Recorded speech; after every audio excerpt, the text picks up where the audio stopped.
ఏడాది బంగారం ధరలు మంచి జోరు మీదున్నాయి. వరుసగా మూడో రోజు పాజిటివ్ గా ఉన్నాయి.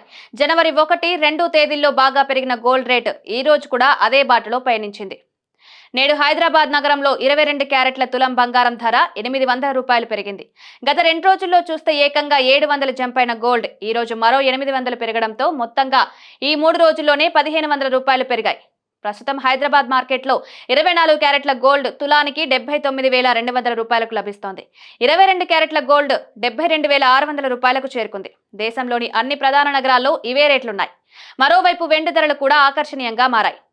గత నెలాఖరులో బాగా క్రాష్ అయింది. నేడు కిలో వెండిపై 2,000 పెరిగి తిరిగి 1,00,000 రూపాయలకు చేరుకుంది. 2024 మొత్తంగా చూస్తే బంగారంపై పెట్టుబడి పెట్టిన వారికి అద్భుతమైన రిటర్న్స్ వచ్చాయి.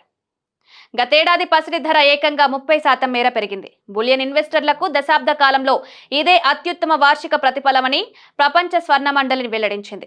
వచ్చే ఏడాది కూడా బంగారం ధరల్లో పాజిటివ్ మూమెంట్స్ కనిపిస్తాయని, గోల్డ్ రేటు 1,00,000 కూడా దాటే అవకాశాలున్నాయని అంటున్నారు.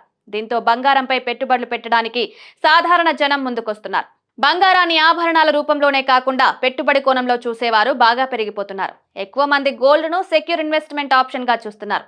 అయితే బంగారాన్ని పెట్టుబడి కోణంలో చూసే వారికి బెస్ట్ ఇన్వెస్ట్మెంట్ మార్గం మరొకటి కూడా ఉంది. అదే గోల్డ్ ఈటీఎఫ్. గోల్డ్ డిజిటల్ రూపమే ఈ ఈటీఎఫ్. ఇలా బంగారాన్ని కొనడం వల్ల తరుగు, ఇతర అదనపు ఛార్జీల భారం తగ్గుతుంది.